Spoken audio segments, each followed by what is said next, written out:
ডাকি আমি সন্ধ্যাকালে কান্দি বসে খেয়ার কো পার করে আসিয়া আমারে ইয়া রাসূল পার করে আসিয়া আমারে ইয়া রাসূল।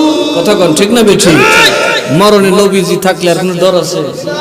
মরণে নবী থাকলে কোনো ভয় আছে? কত সুন্দর করে লিখছে এই মানুষরা। দেখেন তাহাজ্জুদের নামাজ, মিরান শাহ হুজুরের জীবনে তাহাজ্জুদের নামাজ মিস হয়। এই মানুষরা মেয়েছিল তাহাজ্জুদের নামাজ পড়তে কয় কেন দেখেন। নিশিতে যাইও ফুল বনে রে ভ্রমরা, নিশিতে যাইও ফুল বনে। কত চমৎকার কথা কোন ঠিক না বেঠিক? নিশিতে যাইও ফুল বনে রে ভ্রমরা, নিশিতে যাইও ফুল বনে, নিশিতে যাই